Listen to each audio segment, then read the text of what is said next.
시청자 비평 플러스에서 YTN을 들여다봅니다. 인공지능 기술이 이제는 우리의 일상 깊숙이 스며들었습니다. 더 나아가 사람처럼 움직이는 로봇의 등장은 인간 삶에 큰 변화를 암시하고 있는데요. 기술 발전이 가져온 인류 대전환의 시기를 YTN은 어떻게 보도하고 있는지 오늘 뉴스 리뷰와이에서 살펴봅니다.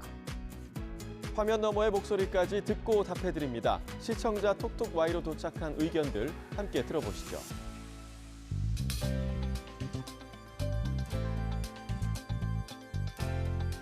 시청자 여러분 안녕하십니까? 나경철입니다. 다음 달 각 학교가 일제히 새 학기를 시작합니다. 처음으로 초등학교나 중학교에 입학하는 자녀를 둔 분들도 많으실 텐데요. 혹시 우리 아이가 필수 예방접종을 마쳤는지 확인해 보시는 게 좋겠습니다.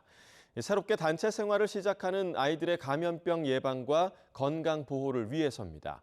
질병관리청은 초등학교 4종 또 중학교 3종의 예방접종 항목을 지정하고 입학 전 접종을 권고하고 있습니다. 접종을 완료하지 않은 경우 가까운 위탁 의료기관이나 보건소를 방문하면 무료로 접종받을 수 있다고 하는데요. 자세한 내용은 질병관리청 홈페이지에서 확인하시면 됩니다. 자, 그럼 이번 주 시청자 비평 플러스 뉴스 리뷰와이로 시작합니다.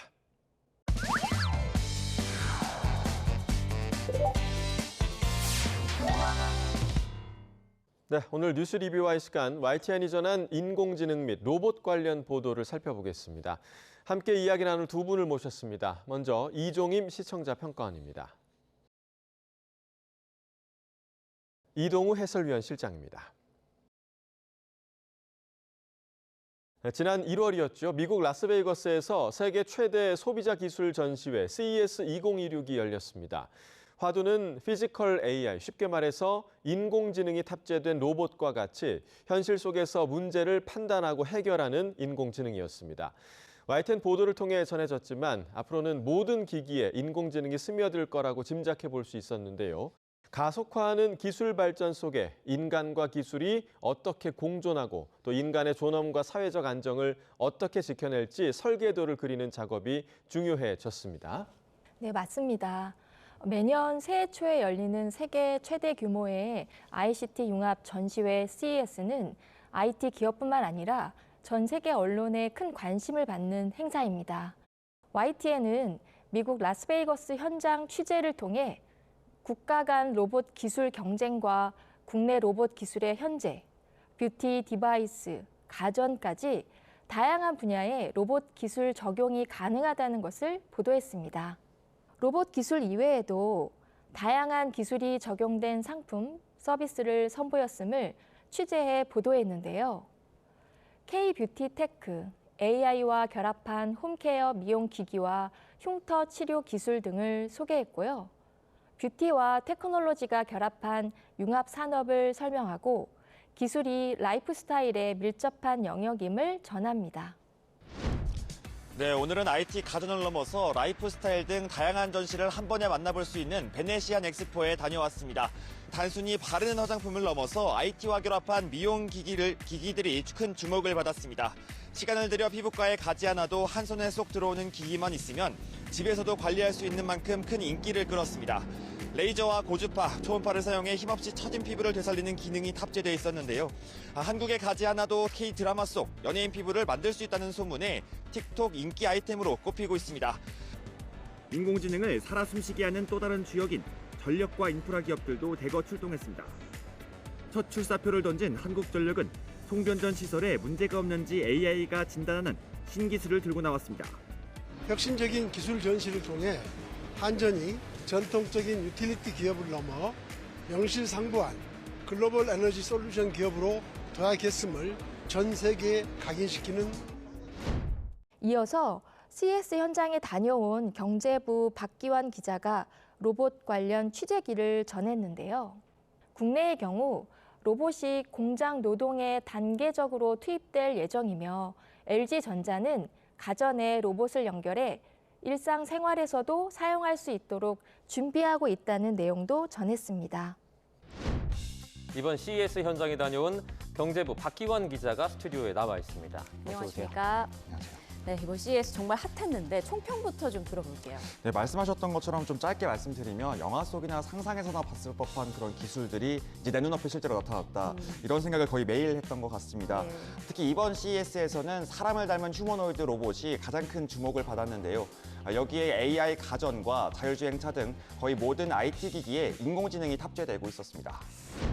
CES 현장 전시 소식, 보도량이 상당히 많았고요. 또 신속했습니다. 영화나 상상 속 기술이 실제 전시돼 기술 발전 속도가 매우 빠른 것을 확인시켜 주었는데요. 박기환 기자가 고군분투한 노력이 느껴졌습니다. 당시 현장 취재 준비 과정도 추가로 함께 더 소개되었다면 더욱 흥미로웠을 것 같습니다. 이번 CES 시작 전부터 가장 큰 화두 가운데 하나는 피지컬 AI, 즉 로봇이었는데요. 이미 중국 기업들이 로봇과 드론, 전기차까지 기술력에 있어서 선두를 달리고 있다는 그런 평이 많았었습니다. AI 역시 미국 기업들이 이제 압도적인 상황이었는데요. 박기환 기자는 이 때문에 상대적으로 우리 기업들이 뒤처져 있는 상황이라면 현실을 있는 그대로 확인해서 문제점을 지적하고 더 알려야겠다 이렇게 생각을 했다고 합니다.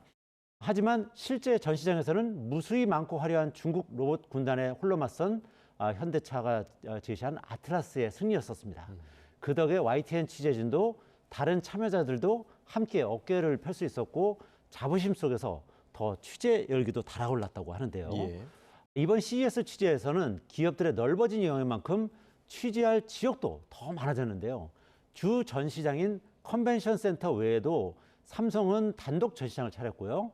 또 흥행 보증 수표라고 할 수 있는 엔비디아 CEO 젠슨 황은 여기저기 등장해서 연설을 하고요. 또 자체 전시관도 별도로 운영을 했습니다. 현대자동차도 자율주행 기술을 선보이기 위해 별도 행사를 준비했고요.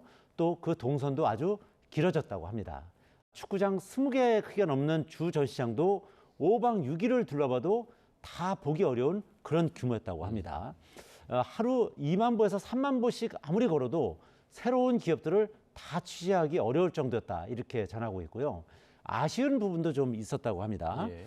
가전에서 시작한 CES가 이제는 스마트폰과 자동차를 넘어서 로봇까지 이제 커버하다 보니까 다양한 내용을 모두 보도하기에는 시간이 부족했다 뭐 이런 점인데요. 특히 우리 스타트업과 중소기업들의 다양한 기술을 소개하지 못한 점이 안타까웠다 이렇게 전하고 있고요. 그리고 최근 중국이 앞서가는 차세대 온디바이스 AI와 인공지능 스마트 글래스를 자세하게 취재하지 못했던 점도 아쉬움이 남는다 이렇게 박 기자는 전했습니다. 따라서 다음부터는 CES 관련 취재에 인력과 시간을 좀 더 투자할 수 있다면 새로운 트렌드 그리고 기술을 시청자들에게 더 많이 더 자세하게 전달할 수 있지 않을까 이렇게 기대를 하고 있습니다. 예. 자, 말씀해 주신 것처럼 인력이나 시간적으로 앞으로 여건이 가능하다면 이러한 CES의 규모와 복잡성을 더 다채롭게 다뤄줄 수 있으면 시청자분들에게 참 유익하겠다라는 생각이 들고요.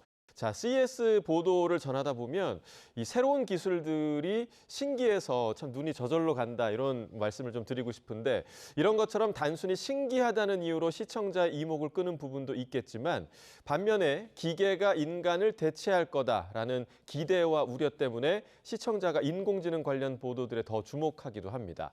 여러모로 사회 갈등이 우려되는 부분이기도 해서 언론이 좀 짚고 정리할 필요가 있겠다라는 생각도 드는데요. 관련 소식 YTN에서 좀 잘 보도하고 있었습니까? 네, YTN은 로봇이 노동력을 대체하게 될 경우 비용과 고용노동부의 관련 정책 마련 움직임 등을 전했습니다. 충북 음성에서 발생한 공장 화재 현장에는 국내에서 처음으로 무인 소방 로봇이 투입되었는데요. 건물 사이로 붉은 화염이 거세게 치솟는 가운데 고압 호스로 물을 뿜어내는 차량이 전진합니다. 사람 대신 화재 현장에 투입된 무인 소방 로봇입니다. 실제 불이 난 현장에 소방 로봇이 투입된 건 이번이 처음입니다. 저희가 못 들어가는 부분에 대해서 진입하는 부분도 있었고 다소의 성과가 있었다고 저희는 판단하고 있습니다. 이 로봇은 원격 조작과 자율주행이 가능하고 냉각 분사 장치를 통해 고온 환경에서도 장비 온도를 낮게 유지합니다. 소방 로봇은 소방청과 현대자동차가 협업해 개발한 장비로 원격 조작과 자율주행이 가능하고 냉각 분사 장치를 통해 고온 환경에서도 장비 온도를 낮게 유지할 수 있다는 점을 소개합니다. 이어서 포스코 그룹이 미국 휴머노이드 로봇 기업인 페르소나 AI와 업무 협약을 맺고 산업용 휴머노이드 로봇의 현장 적용을 추진한 소식을 전했습니다. 포스코 그룹이 미국 휴머노이드 로봇 기업인 페르소나 AI와 업무 협약을 맺고 산업용 휴머노이드 로봇의 현장 적용을 추진합니다. 두 회사는 이달부터 제철소에서 생산하는 철강제 코일의 물류 관리에 휴머노이드 로봇을 활용할 수 있는지 검증할 계획입니다. 노동 현장에 적용되는 여러 보도를 살펴보았을 때 재난 사각지대에 투입되는 것은 반길 만한 소식이었습니다. 다만 현장 업무를 수행하는 노동자나 전문 직종들과의 사전 합의는 무엇이 필요하며 지원 정책은 무엇이 마련되어야 하는지 추가적인 보도도 이어졌으면 합니다. 사람처럼 걷고 무거운 짐도 알아서 옮기는 현대차 그룹의 차세대 휴머노이드 아틀라스입니다. CES 2026에서 공개되자마자 화제를 모으며 순식간에 주인공으로 등극했고 현대차 주가는 급등했습니다. 현대차는 오는 2028년까지 아틀라스를 양산해 미국 공장부터 투입하겠다는 청사진도 내놨습니다. 하지만 우려는 안에서부터 터져나왔습니다. 현대차 노조는 소식지를 통해 노사 합의 없이는 로봇은 단 한 대도 현장에 들어올 수 없다며 강하게 반발했습니다. 점차 일할 노동력이 줄어드는 우리나라의 현실에 맞춰 국내 공장에 아틀라스가 도입되는 날도 머지않아 현실이 될 것으로 전망됩니다. 인공지능 기술을 우리가 일상적으로 사용하게 되었지만 이러한 데이터를 활용하기 위해 사전에 준비해야 하는 것, 그리고 AI 기술이 운전과 노동 등 인간의 일자리를 대체할 수도 있다는 전망 등 주요 논쟁들을 제시했습니다. 아쉬운 점은 전문가 인터뷰가 많지 않다는 점인데요. 해외 사례의 소개는 시청자들의 이해를 돕는 데 큰 역할을 하지만 국내 정책이나 AI가 활용된 일자리 등을 어떻게 받아들여야 할지, 관련 정부 정책은 무엇이 필요할지 등 정책을 해설하고 소개하는 전문가의 설명이 더 있었으면 좋았을 거라 생각합니다. 다만 대부분의 보도가 인공지능의 위협이라는 위기의 상황이 보도 전반에 깔려서 시청자에게 불안감을 조성하는 것은 아닌지 우려스럽기도 했습니다. YTN은 이러한 시대적인 상황을 어떻게 전달하고자 고민하고 있는지 알려주시면 감사하겠습니다. 사실 이번 미국 CES 관련 보도 가운데 좀 놀라웠던 점은 현대차가 이제 선보였던 아틀라스라고 하는 휴머노이드 로봇이었거든요. 현실로 성큼 다가온 이제 피지컬 AI의 등장이 전 세계에 이제 충격을 안겼고요. 현대차는 피지컬 AI를 주도할 것으로 각광을 받으면서 주가는 단시간에 급등하기도 했습니다. 동시에 현대차 노조가 단 한 대의 로봇도 공장에 들여놓을 수 없다면서 강력 반발하는 것에서 볼 수 있듯이 앞으로 어떻게 AI와 로봇 시대를 맞이해야 할지 고민거리도 추가가 된 것이 사실입니다. 사실 기자는 현재를 기록하는 역사가라는 마음으로 있는 그대로 현실을 전달할 수밖에 없는 게 사실 아니겠습니까? 예. 결코 불안감을 강조하려는 의도 없이 새로운 소식, 즉 뉴스를 방송하게 되는 것이죠. 기술 발전과 여기에 위협받는 인간의 일자리라는 새로운 화두에 대해서 더욱 고민하면서 깊이 있는 뉴스를 전해드리도록 노력을 하겠는데요. 일론 머스크가 예언을 했듯이 향후 의사들이 하는 수술도 대부분 로봇이 하는 시대가 열릴 것이다. 이렇게 예언을 했지 않겠습니까? 예. 또 각종 의료 관련 자료를 AI가 판독하는 것이 더 정확할 수도 있는 그런 시대가 올 수도 있습니다. 따라서 YTN은 기술의 발달에 따른 일자리 감소와 새로운 동향 등에 대해서 발빠르게 대처해 나가도록 할 예정이고요. 아울러 AI 기술이 어떻게 발전해 나갈 것인지, 그리고 인간 생활과 인류 미래에 어떤 영향을 미칠지 등에 대해서도 심도 있는 보도를 이어나가겠다는 점 이 자리에서 약속드리겠습니다. 네. 자, 향후의 인공지능 로봇 시대의 변화와 기회를 전하는 YTN 보도 역시 기대해봐도 좋을 것 같습니다. 아마 다들 느끼시겠지만 인공지능과 로봇 기술, 이 사회 구조 전반을 바꿔나가고 있습니다. 이 급격한 변화를 정확히 읽어내고 해설하는 일, 언론에 주어진 무거운 역할일 텐데요. 잘 활용하고 또 잘 공존할 수 있는 방향에 대해서 YTN은 끊임없이 고민하고 책임 있게 전하겠습니다.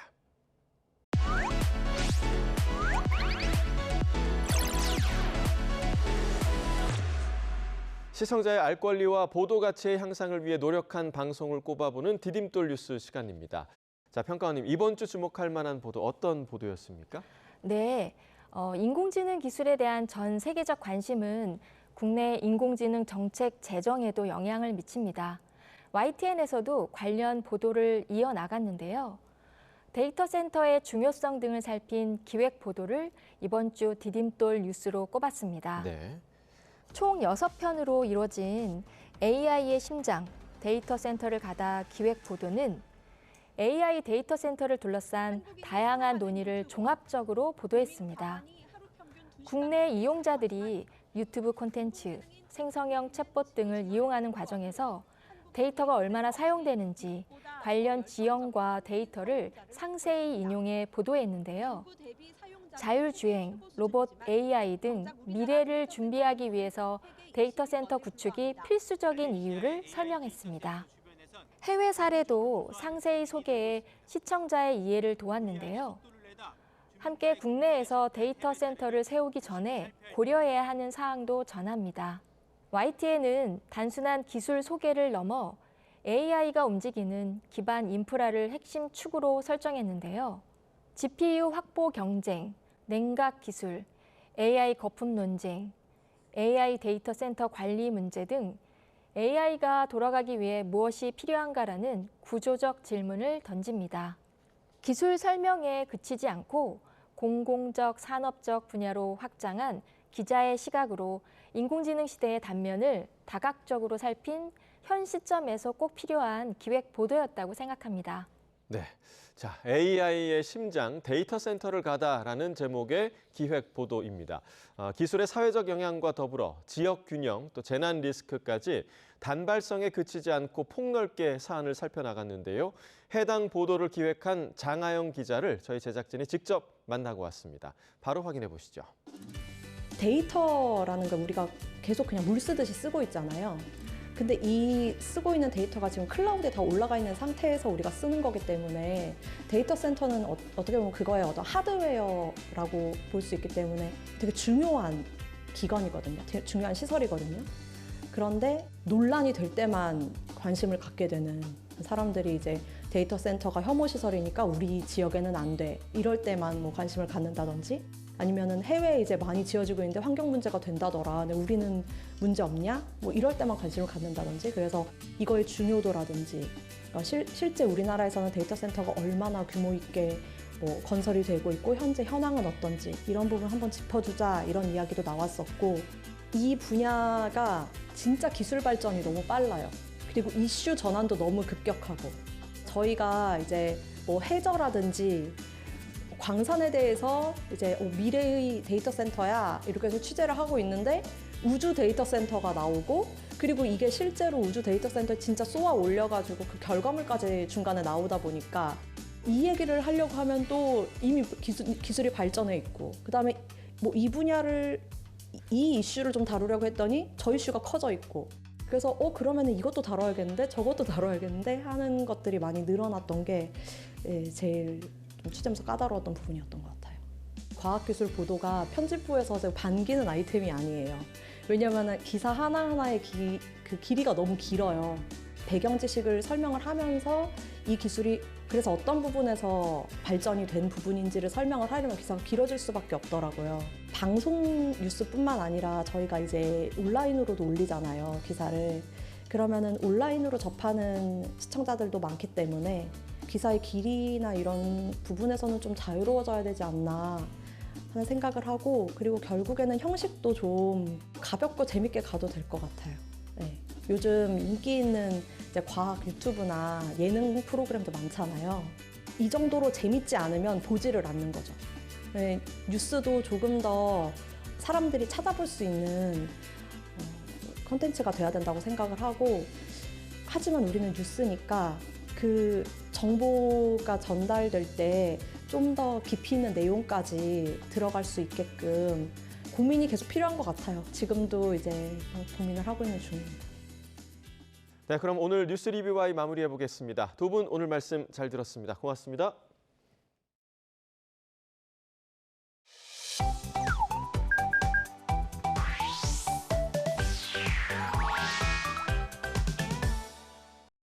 뉴스는 전달로만 끝나지 않습니다. 뉴스를 본 시청자의 생각이 더해질 때 비로소 완성되는데요. YTN을 향한 시청자의 목소리를 듣고 YTN이 답하는 시청자 톡톡 Y 시간입니다. 오늘은 어떤 의견이 들어왔을까요? 지금 바로 확인해 보시죠. 안녕하세요, 황지연입니다. 뉴스를 보다가 생겨난 궁금증, 오늘도 제가 풀어드리겠습니다. 그럼 시청자 톡톡 Y 첫 번째 보도부터 살펴볼까요? 지난해 2월 국립한글박물관의 화제 모습입니다. 증축 공사 과정에서 불이 나 정도의 한글 편지 등 소장 유물 8만 6천여 점 가운데 상당수가 다른 국립박물관으로 긴급 이송됐습니다. 지난해 3월에는 영남 지역 산불로 보물인 의성보훈사 가온루 등 국가유산 30여 점이 불에 탔습니다. 국가유산청은 박물관을 비롯한 전국의 주요 국가유산에 대한 안전진단과 함께 화재 대응 매뉴얼을 재점검하기로 했습니다. 최근 박물관에서 화재가 잇따라 발생하며 국가유산 관리 시스템 재점검이 시급하다는 사실을 알렸는데요. 화재 사례에 대한 제도적 대응 등을 전한 것도 좋지만 거기에 해외 화재 예방 시스템 현황까지 함께 소개했다면 우리나라 문화시설 관리 개선에 더 도움이 됐겠다는 시청자 의견이 있어 가지고 와봤습니다. 한 나라의 역사를 품고 있는 곳, 바로 박물관과 같은 문화시설입니다. 이러한 주요 문화시설들은 수많은 국가유산을 온전히 보존하기 위해 노력하고 있는데요. 그렇다면 해외의 경우 문화유산에 대한 관리 시스템은 어떤지 살펴볼게요. 지난 2019년 노트르담 대성당 화재 기억하시나요? 약 860여 년의 역사를 자랑하는 인류 문화유산이자 고딕 건축의 걸작으로 불리는 노트르담 대성당이 불에 타는 모습은 세계인들에게 충격을 줬습니다. 인명피해는 없었지만 지붕이 전소되고 첨탑마저 무너져 내렸다고 하는데요. 이 사건은 해외 각국의 유산관리 시스템에 경각심을 일깨웠습니다. 중국의 경우 세계 문화유산인 자금성의 화재 예방을 위해 화재 발생 시 55개 대응 시나리오와 방제 시설 등을 점검했는데요. 궁궐 곳곳에 300여 개의 방제 수단지가 구비돼 있고 방화벽을 비롯해 자체 발전기, 소화전 91개, 소화기 5,000개가 배치돼 있다고 합니다. 이탈리아에는 수많은 문화유산과 오래된 성당, 예술품과 유네스코 세계문화유산들이 있는데요. 이탈리아가 문화유산 강국으로 자리매김할 수 있었던 것은 국가적 차원에서 문화유산 보존을 위한 다양한 노력을 하고 있기 때문입니다.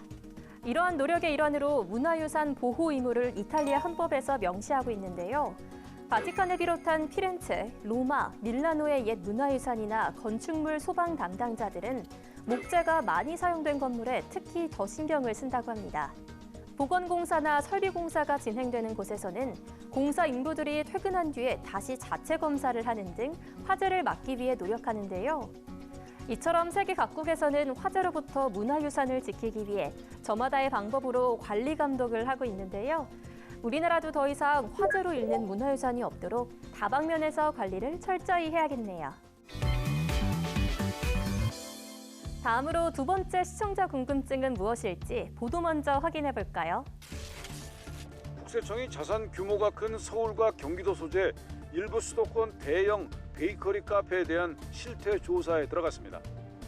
대형 베이커리 카페가 고액 자산가의 가업 상속 공제를 위한 편법 수단이 되고 있다는 의혹이 나오고 있다고 세무당국은 밝혔습니다. 이에 따라 국세청은 가업 상속 공제가 상속세 회피에 악용되고 있는지를 확인하기로 했습니다. 수도권의 대형 베이커리 카페를 대상으로 국세청이 상속세에 대한 실태 조사에 착수했다는 내용인데요.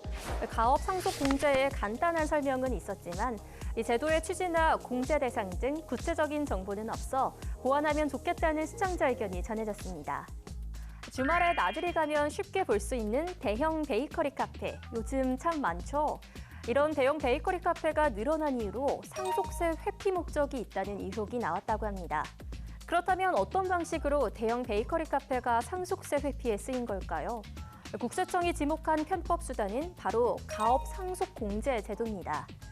그럼 가업 상속 공제가 무엇인지 알아볼까요? 가업 상속 공제란 피상속인이 10년 이상 경영한 곳을 상속인에게 가업으로 승계하면 기간에 따라 최대 600억 원까지 상속재산에서 공제하는 제도인데요. 상속 후 5년간 가음용 자산 처분 금지나 상속인 지분 유지 등의 요건을 채우면 수백억 원의 상속세를 아낄 수 있는 만큼 제도를 악용하려는 이들의 편법 절세 수단으로 오용될 수도 있다고 합니다. 그렇다면 이 제도의 취지는 무엇일까요? 기업들이 꼽는 최대 경영 리스크는 단연 세금이라고 하는데요. 가업 승계의 가장 큰 걸림돌로 세 부담을 지목했다고 해요. 우리나라 상속세율은 50%로 경제협력개발기구 회원국 가운데 일본의 55%에 이어 두 번째로 높습니다. 정부는 이러한 과도한 상속세 부담으로 가업을 포기하는 것을 막기 위해 가업 상속 공제 제도를 운영하고 있다고 합니다. 여기서 또 의문이 남는 한 가지, 가업 상속 공제를 받기 위해 왜 하필 대형 베이커리 카페가 늘어난 걸까요? 공제 해당 업종을 보면 음식점, 유치원, 병원, 여행사, 제조업, 건설업, 도소매업, 제과점 등이 대표적인 사례인데요. 카페는 공제 대상에 해당하지 않지만 제과점과 카페를 합친 베이커리 카페는 업종 구분을 교묘하게 피해갈 수 있는 거죠. 제과점업 명목으로 베이커리 카페 사업자 등록을 했지만 실제로는 제과시설 없이 소량의 케이크 완제품만 매입하고 음료 원재료 매입 비중이 월등히 높아 사실상 커피 전문점으로 운영되는 경우는 이번 실태조사의 대상이 될 수 있다는 겁니다. 이번 국세청의 조사를 통해 대형 베이커리 카페가 편법 절세 수단으로 이용된 건 아닌지 꼼꼼히 지켜봐야겠네요. 오늘 마지막 주제에 대한 시청자 의견 이어서 확인해 볼까요? 이재명 대통령이 첨가당을 과도하게 사용하는 기업에 부담금을 물리는 이른바 설탕세 도입 관련 기사를 SNS에 올렸습니다. 담배처럼 설탕에 부담금을 매겨 사용을 억제하는 정책에 대한 국민 생각을 물어본 겁니다. 과도한 당류 섭취가 비만과 당뇨병 등 건강을 위협할 수 있다는 우려가 커지면서 해외에선 이미 설탕세를 도입한 나라가 적지 않습니다. 지난 2023년 기준 120여 개 국가에 달합니다. 대통령이 이른바 설탕세와 관련해 SNS에 언급하며 이슈가 되고 있는 상황을 전했는데요. 해외에서는 이미 설탕세를 시행 중인 나라가 많다고 했는데 시행 중인 나라들의 실제 성과는 어떤지 덧붙였다면 좋겠다는 시청자 의견이 있어 가지고 와봤습니다.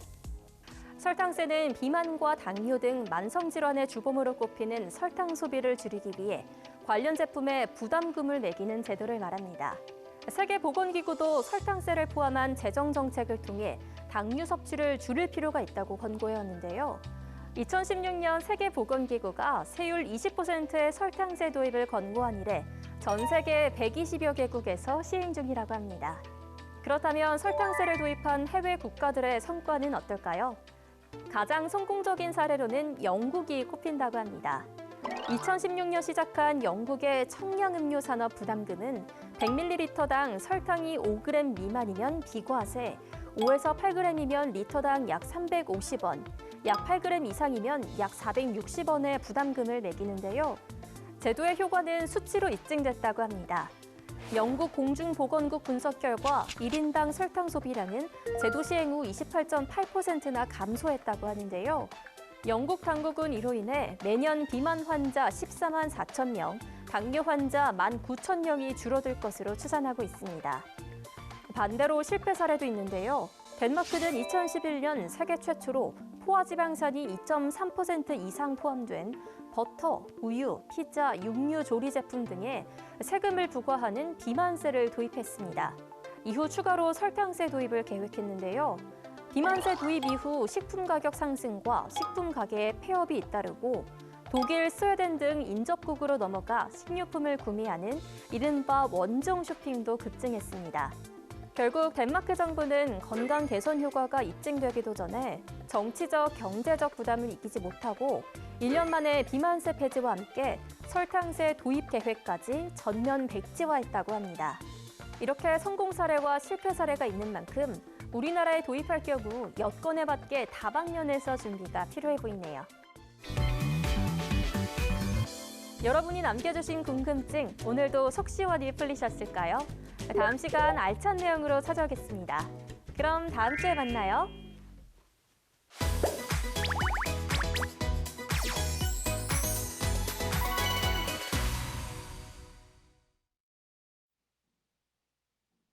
안녕하십니까. 2026년 2월 YTN-DMB 시청자위원회 회의를 시작하도록 하겠습니다. AI의 그림자가 더 이상 일부의 문제가 아니라 누구나 피해자가 될 수 있는 현실임을 강하게 환기시킨 점은 시청자 관점에서 매우 설득력 있었습니다. 특히 인상 깊었던 지점은 프로그램이 AI를 공포의 대상이나 무조건적 찬양으로 단순화하지 않고 창과 방패라는 비유로 균형을 잡으려 했다는 점입니다. AI 휴먼을 만드는 기업이 동시에 딥페이크 탐지 솔루션을 개발하는 현장을 보여주며 기술 발전과 안전장치가 함께 가야 한다는 메시지를 시각적으로 이해시키는 구성이 좋았습니다. 다만 완성도를 더 끌어올리기 위해 보완되었으면 하는 지점들도 있습니다. 딥페이크 범죄를 다룬 만큼 시청자가 당장 따라할 수 있는 안전 매뉴얼이 조금 더 구체적으로 제시되었으면 좋겠습니다. 딥페이크 성범죄 대응과 단속 강화가 강조되고 있는 만큼 이런 흐름을 시민의 행동 지침으로 연결해주는 친절함이 필요해 보입니다. 첫 번째 사례로 제시된 시흥 거북섬의 경우 서핑의 인기를 기반으로 대규모 관광 수요를 예측하고 사업이 추진되었으나 계절성을 고려하지 않은 수요 예측의 실패와 더불어 관광객을 지속적으로 유입할 수 있는 기반 시설의 부족으로 유롱하던 현실을 잘 제시하고 있습니다. 반면 성공 사례로 제시된 수원의 화성행궁, 성수동의 경우 새로운 것을 추구하는 것이 아닌 도시가 가지고 있던 기존의 매력을 재발견하여 방문객을 찾게 만드는 컨텐츠 생성을 통해 성공의 기반을 만들었다는 점을 잘 제시하였습니다. 앞으로도 이번 프로그램과 같이 사회에서 발생하는 문제점에 대해 심도 깊은 분석과 대안을 제시하는 프로그램이 많이 제작되었으면 좋겠습니다. 영상을 보며 제가 느낀 감정은 경이로움과 섬뜩함이라는 아주 상반된 두 가지였습니다. 실제 사람과 구분할 수 없을 만큼 정교한 버추얼 휴먼이 만들어내는 콘텐츠와 산업적 가치를 볼 때는 우리 기술력이 벌써 이만큼 왔구나 하는 감탄이 절로 나왔습니다. 하지만 곧이어 딥보이스를 이용한 피싱 범죄나 딥페이크 성범죄 등 기술이 악용되는 사례들이 등장할 때는 등골이 서늘해지는 기분이 들었습니다. 특히 내가 사랑하는 가족들의 목소리나 얼굴조차 의심해야 하는 상황이 올 수 있다는 현실적인 경고는 막연하게만 생각했던 AI의 위험성을 피부로 와닿게 만들기에 충분했습니다. 이번 프로그램은 우리 사회가 AI라는 거대한 파도 앞에서 무엇을 준비해야 하는지 묵직한 질문을 던져주었습니다. 시청자의 관여도를 높이려면 영상 표현을 통한 시각적 메시지만큼 강렬한 것도 없습니다. 아무래도 AI 소재로 시각적 메시지를 드러내기 위해서는 평이한 소재보다 시각적 요소가 강렬한 예능 콘텐츠, AI 가수와 뮤직비디오, AI 영화나 게임에서 사용되는 기술력 등이 시청자의 관심을 더 끌어당길 수 있을 것입니다. 이 프로그램은 시각적 메시지를 활용하여 오락성과 흥미를 불러일으키며 AI 기술이 얼마나 많은 비용과 시간 절감 효과를 가져오는지 전문가들을 통해 그 산업 효과를 보충 설명했습니다. 시청자 대상층의 확대, 소재의 확대, 보다 깊이 있고 심층적 내용 등을 보완한다면 더욱 우수한 과학 다큐멘터리로 자리매김할 것입니다. 이 방송을 시청하면서 지역 주민들의 기대를 모았던 지자체의 대규모 개발 사업들이 어떠한 이유로 실패를 하였는지 제작진의 다각적이고 구조적인 분석을 통해 깊이 이해할 수 있었습니다. 야심차게 시도했던 지자체의 개발 사업은 지역 정치인의 정치적 목적을 위한 지적 쌓기, 지역의 이익보다는 자사의 이익만을 좇는 사업자들로 인하여 선량한 투자자들이 손실을 보고 지역 상인들이 손해를 입으며 찾아오는 관광객들이나 지역 주민들이 불편을 겪는 결과를 야기한 것으로 보입니다. 전문가들의 좋은 의견들을 더한 점은 해당 문제에 대한 제작진의 깊은 고민과 해결하고자 하는 진정성을 보여주고 있습니다. 저를 놀라게 한 것은 국가무형유산 제14호 갓일의 입자장 박창영 보유자님을 통해 접한 갓 제작 공정이었습니다. 갓 하나를 완성하는데 이토록 숙련된 여러 명의 손길이 필요한 줄은 미처 몰랐습니다.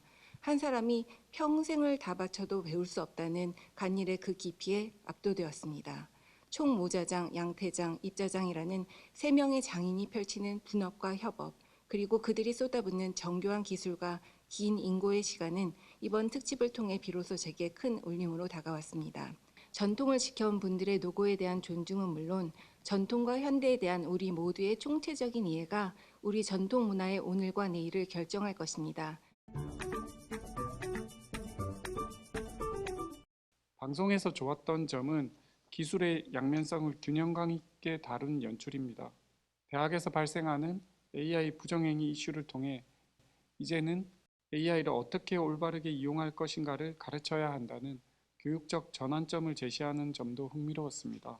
철학적 접근을 다루는 물리학 수업 사례에서 중요한 것은 어디까지가 학생의 생각인가라는 질문을 던진 부분이 좋았습니다. 이 시대에 인간이 가져야 할 태도는 질문을 정의하는 능력과 결과에 대한 책임이라는 점을 명확히 함으로써 단순한 다큐멘터리를 넘어 인문학적 성찰을 이끌어낸 부분이 좋았습니다. 이제는 개발의 패러다임을 바꿔야 하며 이미 새로운 패러다임으로 성공한 명소를 소개했습니다. 수원의 행리단길과 서울의 성수동입니다. 두 도시는 대규모 개발이 아닌 동네가 가진 매력을 다시 바라보는 데서 시작했습니다. 이에 대한 전문가의 설명이 인상적이었습니다. 우에서 유를 만드는 개발이 아니라 시장의 욕구를 읽고 숨겨진 가치를 찾아내는 발견이 우선입니다. 그런 점에서 실패한 세 도시는 발명이고 성공한 두 도시는 발견입니다. 이상으로 2026년 2월 YTN DMB 시청자위원회 회의를 모두 마치도록 하겠습니다.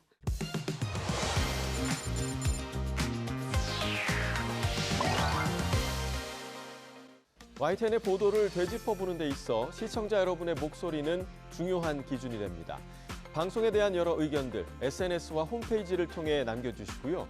시청자 비평 플러스는 다음 주 보다 깊이 있는 시선으로 찾아뵙겠습니다. 시청해주신 여러분 고맙습니다.